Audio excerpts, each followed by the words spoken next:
De Macron ao presidente da Liga Espanhola, passando pelo responsável máximo da UEFA. A renovação de Kylian Mbappé não deixou ninguém indiferente e gerou mesmo uma guerra entre duas Big Five.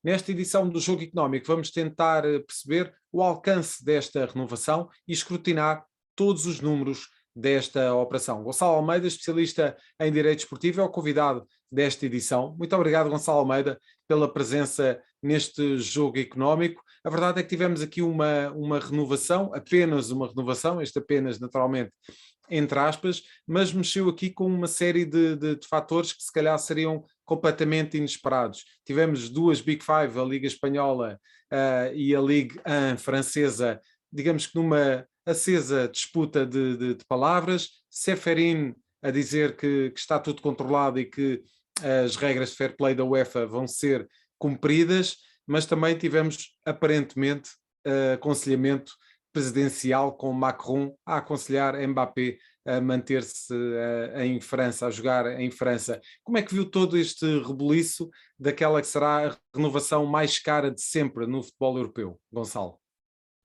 Bem, antes de mais agradeço o convite para estar uma vez mais presente no vosso programa. Enfim, o que dizer quando se envolvem valores que ao nível de salários e prémios de assinatura só com um jogador são não sei quantas vezes superiores ao orçamento anual dos nossos principais clubes, não é? De facto, é perfeitamente normal e legítimo que os demais clubes se sintam indignados. Quando assistimos a situações como esta, e o Paris Saint-Germain não é o único clube que se destaca, penso eu não vou dizer pela negativa, mas que se destaca e não será seguramente só pela positiva no campo destes contratos milionários, uma vez que também temos a semelhança do clube parisiense, temos o Manchester City e muito em breve teremos pelo menos o Newcastle, não é? O City é detido pelo senhor, pelo Sheikh Mansour, que é o proprietário oriundo dos Emirados Árabes Unidos, é o Sheikh Mansour. Do Qatar, que o senhor Nasser Al-Khelaïfi é o CEO de um fundo de investimentos estatal do país, do Qatar, e na Arábia Saudita temos o príncipe herdeiro do reino da Arábia Saudita como o novo proprietário do Newcastle. Ou seja, temos aqui a figura dos Estados que se escondem por trás, que é aberto a financiarem os clubes de futebol e cria de facto um desnível tremendo do ponto de vista de uma concorrência que se pretende que seja leal. A partir do momento em que tivemos aqui uma guerra de palavras entre a Liga Francesa e a Liga Espanhola, a verdade é que a Liga Espanhola, enfim, falava-se com a insistência da possível contratação de Mbappé por parte do Real Madrid. A Liga Espanhola tem perdido muitos valores nos últimos anos, enfim, há um ano por esta altura falava-se da saída de Leo Messi, que acabou por se concretizar para a Liga Francesa e para o PSG. Agora Mbappé, que não é naturalmente uma ida para a Liga Francesa, é uma permanência, mas é um jogador que estava na perspectiva de assinar pelo Real Madrid e dar aqui um valor muito interessante à Liga Espanhola, que tem vindo a perder aqui alguns dos seus protagonistas mais valiosos. Estamos aqui a falar daquilo que seria provavelmente uma das cabeças de cartaz da Liga Espanhola, que entretanto vai ficar na Liga Francesa. Como é que se vê aqui a questão do equilíbrio entre estas duas ligas e de que forma é que a Liga Francesa poderá ser catapultada com esta permanência de Mbappé no Paris Saint-Germain? Bem, eu, sinceramente, relativamente à permanência do Mbappé no Paris Saint-Germain, trata-se de uma permanência daquilo que tem sido ao longo das últimas 5 épocas, portanto, nesse capítulo não vai acrescentar nada. Não é propriamente um jogador novo na Liga, não é? E é uma Liga, como o José disse, portanto, ele já lá está a jogar há bastantes épocas, já há bastante tempo, e é uma Liga, a meu ver, pouco competitiva comparativamente com a La Liga. independentemente da La Liga ter perdido ainda bem recentemente os seus dois melhores valores em termos de visibilidade, o Cristiano Ronaldo e o Lionel Messi. O problema aqui entre ligas, no que diz respeito a estas questões financeiras, prende-se com dois aspectos. Primeiro, a questão do salary cap a nível interno, que a La Liga tem implementado desde... Já é uma realidade em Espanha, não é? Exatamente, desde 2013 que está implementado e que se refletiu gravemente para mal de uns, nomeadamente o Barcelona, ainda recentemente, na sequência de todos os prejuízos ou de uma redução das receitas fruto desta atual pandemia. E de facto, este salary cap, implementado em Espanha, limita os salários global do plantel a 70% das receitas dos clubes. E esta realidade existe em Espanha, não existe em mais nenhuma das outras Big Five. Ou seja, em França discute-se que em breve será implementado, mas está para saber quando. Na Alemanha também se discute este assunto. Em Inglaterra não se quer ouvir falar, nem se quer ouvir falar desta possibilidade. E Itália a mesma coisa, ou seja, neste caso, dentro das Big Five, de facto, os nossos amigos espanhóis estão em desvantagem quando os seus clubes competem do ponto de vista financeiro com clubes que não estão limitados a estes salary caps, não é? Estes montantes máximos que podem ser despendidos com salários, e isto cria de facto uma concorrência que eu diria que é pouco saudável. Esta reação da Liga Espanhola, julgo que é uma reação, honestamente, José, julgo que é uma reação de orgulho ferido, porque seguramente o Mbappé iria inflacionar o interesse, aumentar consideravelmente o interesse na La Liga, principalmente após as saídas do Messi e do Ronaldo, não é? Agora, em termos práticos, se me perguntar quais serão efetivamente as consequências de ações, de uma ação mais junto dos tribunais, julgo que desde logo sublinho a questão do fair play financeiro da UEFA. Nomeadamente, José, tendo em conta, e isto é algo que tem escapado um pouco à comunicação social, mas em abril deste ano foi aprovado pelo Comitê Executivo da UEFA um novo regulamento a substituir o anterior o regulamento do fair play financeiro, que já vinha desde 2010. E, inclusivamente, já tive a oportunidade de também escrever publicamente sobre isto. É um regulamento muito mais austero e que vai permitir, entra em vigor no próximo mês, mas vai permitir aqui um período de adaptação, mas, fim desse período de adaptação, será com certeza muito mais rigoroso e para aquilo que é a realidade do futebol português, que depende das receitas extraordinárias, ou seja, das receitas que por exemplo, que envolvem as transferências dos jogadores, limita-os bastante em termos de salários. Em termos de teto salarial, ou seja, melhor dizendo, em termos daquilo que podem despender a título de salários e a título, inclusivamente, também de transferências. Portanto, os clubes portugueses vão ter que se organizar e adaptar-se muito bem a estas novas regras de Financial Fair Play da UEFA. Jorge Faria de Sousa, o Gonçalo Almeida lançou aqui para o debate algumas questões que são importantes, esta questão do teto salarial e também a questão do novo fair play, do novo regulamento relativamente ao fair play da UEFA.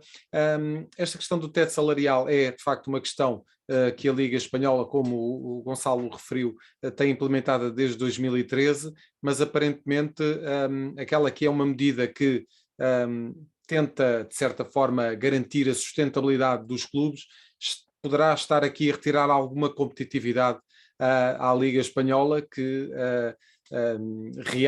reagiu da forma como todos vimos ao facto de Mbappé não assinar pelo Real Madrid. Como é que tu vês toda esta relação das finanças dos clubes com aquela que é sempre aquela necessidade de conseguir protagonistas para enriquecer uma liga de futebol como é a Liga Espanhola?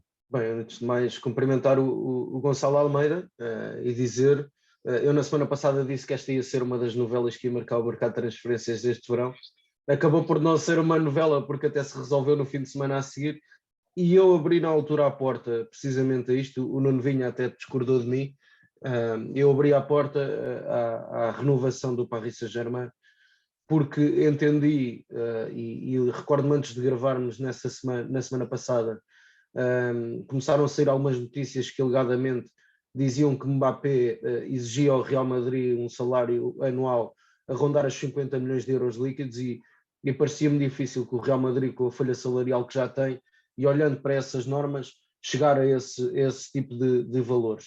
Desportivamente, obviamente, que eu acho que para aquele que será no futuro o melhor jogador do mundo, na minha opinião, a par provavelmente de Haaland, seria benéfico para ele, na minha opinião, desportivamente, rumar à La Liga, porque é uma liga mais competitiva, com mais qualidade, é uma liga com mais visibilidade, e em sentido contrário, obviamente, a La Liga tem todo o interesse, sobretudo depois daquilo que o Gonçalo referia, que a La Liga nos últimos 2 anos perdeu Cristiano Ronaldo, perdeu o Lionel Messi, teve um Barcelona numa crise profunda, e de resto salientar o extraordinário trabalho que o Xavi tem feito ao serviço dos Blaugrana, e mesmo o Real Madrid, se olharmos com alguma atenção para esta política de contratação de Florentino Pérez, esta mais recente, estamos perante um plantel que está a ser construído para o futuro.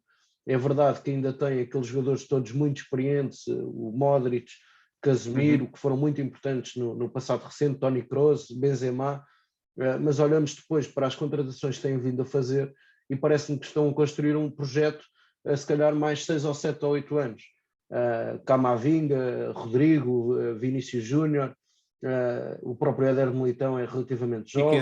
E quem sabe até Rafael Leão, não é? Hoje a notícia de que até o Real Madrid poderá Rafael Leão avançar para essa contratação. Exatamente, e portanto parece-me claramente que há aqui uma alteração na política de contratações do Real Madrid, embora para todos os efeitos Mbappé seria a aquisição de um galáctico. Não é o retomar dos galácticos, mas é efetivamente um galáctico, é um jogador campeão do mundo, é já, neste momento, na minha opinião, já está entre o top 5 dos melhores jogadores do mundo, e portanto seria uma grande aquisição para a La Liga, e nesse sentido parece-me natural esta reação do presidente da Liga Espanhola. Agora vamos a números, porque estamos a falar de um jogador que foi recrutado ao Mónaco na altura com uma taxa de empréstimo, eu não consigo precisar, mas já relativamente avultada, precisamente por questões de fair play financeiro, transitou a transferência para 2 anos seguintes, se a memória não me falha, ou um ano seguinte. Depois, total superior a 150 milhões de euros, essa transação. E depois a transferência foi 180 milhões, uma coisa assim. Se juntarmos esses 180 milhões aos salários que já oferiu até ao momento Kylian Mbappé ao serviço do Paris Saint-Germain, a este astronómico contrato, é uma renovação apenas de 3 temporadas. Estamos a falar de 590 milhões de euros, qualquer coisa do género, 300 milhões de prémio de assinatura, mais 190 em vencimentos durante 3 épocas. É absolutamente um absurdo se olharmos ao valor de mercado do Manchester City, e o Gonçalo falava precisamente disso há pouco. O Manchester City tem um plantel avaliado em qualquer coisa como 1.000 milhões de euros.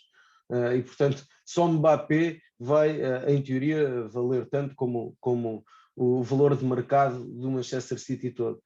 E, sobretudo, olhamos para um clube pelo qual Mbappé renova com o clube que consecutivamente está a falhar objetivos, nomeadamente na Liga dos Campeões, que era o principal objetivo, é aquilo que pretendem conquistar e que não têm conseguido nos últimos anos, e a vez que estiveram mais perto até foi aquela Final 8 em Lisboa, disputada em Lisboa, que o Bayern de Munique acabou por conquistar, onde de resto foram finalistas vencidos. Claramente, me parece, e já o tínhamos dito aqui anteriormente, no jogo económico, noutras edições, noutros programas, a UEFA tem que fiscalizar seriamente este tipo de clubes.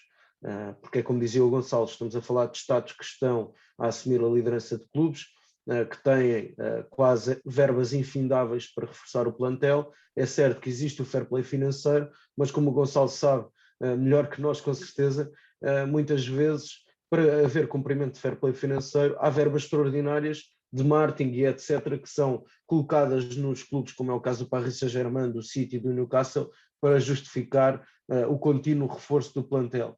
E não me parece que a UEFA tenha nesse aspecto um papel proativo, a fiscalizar de onde é que vêm as verbas. Se são verbas de marketing, se são receitas de transferências de jogadores ou não. A verdade é que não há, na minha opinião, fiscalização, e por isso é que estes clubes praticamente tudo é permitido, e sobretudo na realidade da Liga Francesa, que quer se queira, quer não vai ter nem a fiscalização da Liga Espanhola, nem a fiscalização e as normas da Liga Inglesa. E de facto aqui, Gonçalo Almeida, nós tivemos há um ano e qualquer coisa a discussão relativamente à organização da Superliga e como alguns clubes tentaram avançar com essa ideia e o terremoto que se estabeleceu ali no futebol europeu, sobretudo nas suas instâncias máximas, como é a questão da UEFA. Até por esse motivo, a UEFA, de certa forma, fica aqui um bocadinho de pés e mãos atadas relativamente a qualquer tipo de ações que possam inibir os clubes de fazer este tipo de renovações com os seus atletas. É que estamos a falar aqui de números absolutamente impensáveis, se calhar há alguns meses. Sim, completando somente aquilo que o Jorge estava a dizer, e que tem toda a razão. E é uma questão bastante pertinente, uma vez que tem sido este o subterfúgio encontrado por estes clubes para contornar as regras do fair play financeiro da UEFA. Caso concreto, o Paris Saint-Germain tem o patrocínio da Qatar Airways. É necessário para se cumprir com o regulamento, é preciso uma injeção de mais 100 milhões.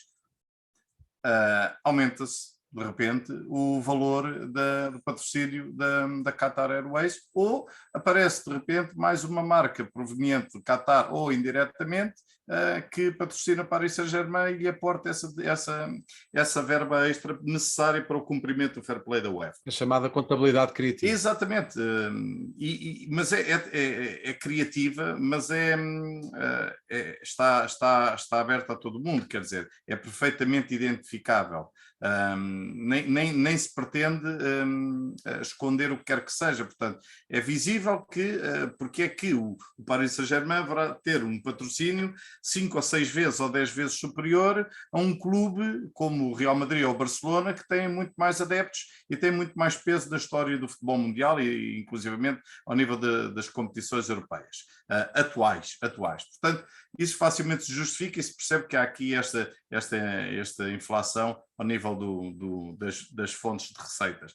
E continuam a ser formas de, obviamente, evitando aqui a intervenção do ponto de vista disciplinar da UEFA, de criar um fosso maior para os demais clubes. Fosso esse que a própria Superliga, por si, também iria criar. Eu estou absolutamente convencido que a UEFA tem perfeita noção deste perigo de criar um fosso de tal forma agravado, maior ainda do que já existe, que é tremendo. Portanto, facilmente adivinhamos as 8 equipas que vão estar nos quartos de final da Champions League. Podemos falhar ali uma ou duas, mas quanto aos países, aí a origem dessas equipas é facilmente identificável. É que mesmo na Liga Europa, hoje em dia parece-me que a grande surpresa foi, por exemplo, o Glasgow Rangers aparecer na final. Sem dúvida. Porque, olha, o Eintracht Frankfurt tem orçamentos, e a Bundesliga, os clubes têm orçamentos drasticamente superiores do que quando comparados com as outras ligas. Claro, é verdade. Eu acho que o que acontecia há uns anos de uma equipa portuguesa, seja Sporting, Benfica, Porto ou Braga, chegar a uma fase das decisões, a chegar a uma meia-final da Liga Europa ou da Liga dos Campeões, será cada vez mais difícil porque o fosso é cada vez maior. Sim, eu estou plenamente de acordo, Jorge. Eu ainda acredito que para os 3 grandes em Portugal, ou os denominados 3 grandes, eu não gosto de usar esta expressão, ainda é possível competirmos até dentro da Liga Europa com excelentes possibilidades de alcançarmos as fases finais da competição. Mas cada vez menos, e aliás isto foi uma realidade que se verificou também com a Champions League, e vai-se verificar com a Liga Europa e vai-se verificar com a Conference League daqui a uns tempos, porque a verdade é que nós, em termos de receitas, ficamos muito, mas muito aquém daquelas que são geradas nas 5 principais ligas, e claro está, quando assim é, torna-se muito mais difícil competir. No âmbito da Superliga, eu acho que é um projeto desejado por muitos, por bastantes mais do que aqueles que vêm a público afirmá-lo, e a própria Champions League, enfim, com o novo formato que tem, não deixa de conduzir a um afunilamento em termos dos principais clubes. Bom, eu dir-me-ão, mas isso é uma realidade inevitável, porque de facto estes 5 campeonatos geram receitas fruto da dimensão dos seus mercados internos e externos, não é? Muito superiores ao campeonato português. Assim é. Agora, não concordo é que, por exemplo, os clubes que são campeões nas suas ligas nacionais não tenham lugar assento direto na Champions League, ao passo que um clube classificado em 4º ou 5º lugar numa Premier League, sendo a melhor liga do mundo, ou a Espanha, ou a Itália, ou na Alemanha, tenha lugar nessa Champions League, não sendo sequer vice-campeão, não é? Isso eu acho que é uma contradição. Sim. E ainda nos lembramos do que era a Taça dos Campeões Europeus, aí sim, a competição em que estavam presentes os verdadeiros campeões europeus e não este modelo que está agora. Nós temos aqui ainda alguns segundos, não temos muito tempo, Gonçalo, mas eu iria gostar de ouvi-lo relativamente a uma questão, até pela experiência que o Gonçalo tem no direito desportivo e na forma também como os clubes se relacionam com estes ativos que são os seus futebolistas. Um jogador que vai ganhar estes valores, aparentemente, e ainda não existem valores oficiais, mas já existem aqui alguns valores em cima da mesa. Como é que se gera um ativo destes? Quando se quer que exista um equilíbrio no balneário, que exista uma hierarquia, ou seja, um diretor desportivo a mandar um treinador com mão num balneário. Como é que tudo isto se gera quando há um jogador que ganha estes valores de que se falam? Isso aplica-se tanto à questão financeira como se aplica àqueles jogadores que, mesmo não ganhando tanto, têm uma notoriedade tremenda, como será o caso de um Cristiano Ronaldo ou de um Lionel Messi, não é? Claro. É sempre uma questão sensível, tem que ser sempre gerida com todas as cautelas, porque de facto, a certa altura, o clube fica quase como que refém deste jogador. Imaginemos até, num pior dos cenários, que eu sinceramente não acredito que se verifique no caso em apreço, do Mbappé, até porque é de facto um jogador ainda bastante jovem e ainda prestes a afirmar-se, como o Jorge disse, um dos melhores jogadores do mundo e quem sabe em breve até ser eleito o melhor jogador do mundo. Não estou a querer que ele de repente desista da carreira e se acomode ao Eldorado que este contrato lhe permite. Mas já assistimos a várias situações de jogadores que em final de carreira, ou às vezes nem tanto, confrontados com estes contratos milionários, não é? Estratosféricos, se acomodam de tal forma que o seu rendimento desportivo desaparece ou é reduzido bastante. E isso, de facto, ainda torna mais complicado, porque depois há um contrato a cumprir e há um salário milionário a pagar ao fim de cada mês. O Paris Saint-Germain tem lá um bom exemplo disso, o Neymar. Pois está. E que consigamos ver um Mbappé a espalhar todo o seu fantástico futebol nos relevados franceses e europeus, apesar de todos os valores que ganha. Gonçalo Almeida, muito obrigado pela presença neste jogo económico. Ficará para uma próxima oportunidade o comentário a outros temas da realidade desportiva nacional e europeia. Mais uma vez, muito obrigado. Passamos então para as escolhas dos nossos comentadores na terceira parte do Jogo Económico.